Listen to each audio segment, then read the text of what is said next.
I wonder if you've ever had this happen to you.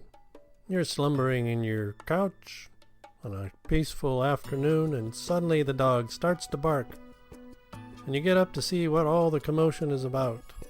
You feel the adrenaline rush and your heart is racing, and suddenly things start getting done in your house that perhaps should have been getting done a long time ago.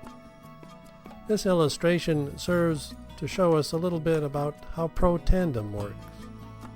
Let me see if this little story will help illustrate what happens in our cells. We used to have a little dog we named Whippet. She was a Shetland sheepdog, and they are really an amazing breed. They instinctively love to herd and to keep everybody together. They love to bark, and as such they are very effective at sounding an alarm. If you've ever had a Sheltie, you know exactly what I mean. Somebody comes to the door, rings the doorbell, and all of a sudden everybody's stressed. Everybody's activated by her barking, and things start to happen inside the home. Now imagine that your house is like a human cell. In your home you have couches that the kids like to lay on. They won't get up until they are motivated to do so, either by noise, having to go to the bathroom, or because they're hungry. Mom is in the kitchen, and she generally regulates what goes on inside the home. If any cooking is to be done, she is either doing it or directing others as to how to cook. Her kitchen, like most kitchens, has a pantry and a refrigerator. They are full of ingredients and or appliances used for cooking and preparing awesome meals. Now imagine it's a relatively quiet Saturday afternoon. Mom is in the kitchen planning dinner. She's feeling a bit overwhelmed and tired of asking her son to do the chores. He is firmly nested on the couch playing video games, and there's a little Sheltie dog laying peacefully beside him. She contemplates how to apply Newton's first law of motion. You know, a body at rest will tend to stay at rest unless acted on by an outside force. Now, for the sake of our illustration, we're going to give each of these elements names that correspond to parts of our cells. The Sheltie dog is named kinase. The boy is named NRF2. Mom is DNA. The pantry and the refrigerator are named the cytoplasm, and the kitchen is called the mitochondria. Here is a simplified diagram of a cell with each of these parts.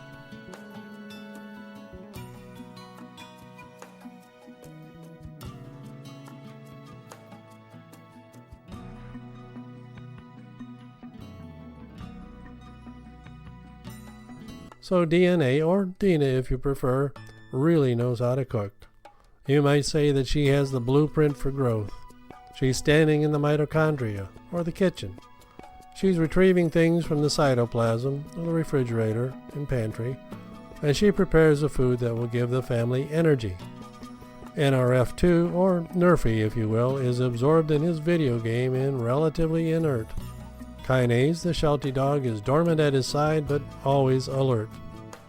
Now as long as Nerfy, NRF2, remains inert, and there are chores that he should be doing that are not getting done, the family starts to get stressed, especially Mom.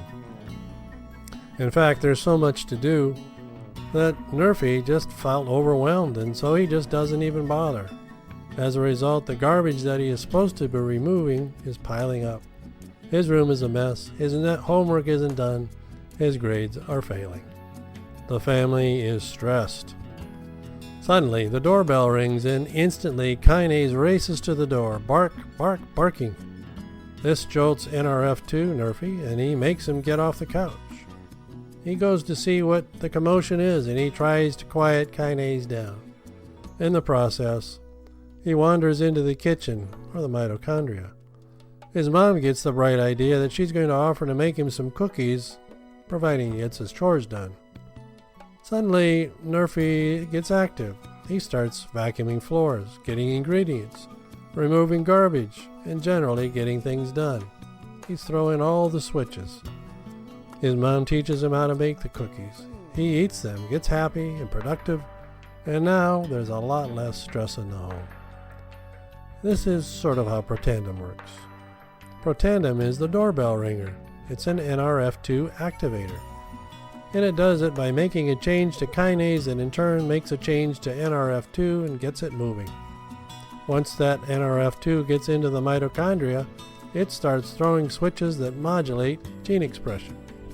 Some of these genes upregulate certain enzymes and downregulate other enzymes.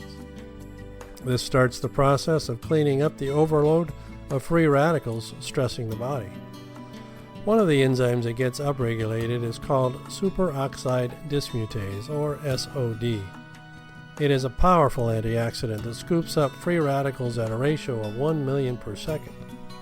In addition, other enzymes such as catalase and glutathione peroxidase are responsible for gene expression that downregulates inflammation. This combination provides a 1-2 punch, reducing the overwhelming load of free radicals that cause such stress to our bodies. This is very significant because it's not possible to take in enough antioxidants to clean up the overwhelming load of free radicals that bombard us from multiple sources every day. But now it is scientifically shown that Protandim is the first product ever that regulates gene expression, allowing your body to produce its own antioxidants. There are numerous university studies that show how Protandim activates NRF2 and modulates gene expression. This quote from Washington State University in January 2015 summarizes the positive results shown by this research when it says, quote, "This is the most extraordinary therapeutic and most extraordinary preventative breakthrough in the history of medicine," unquote. Bold words. Is it too bold to say that Protandim is the discovery of our times, and that it is equivalent to the discovery and development of penicillin at the start of the 20th century? Perhaps. Perhaps not. Isn't the science compelling enough to justify using it for ourselves?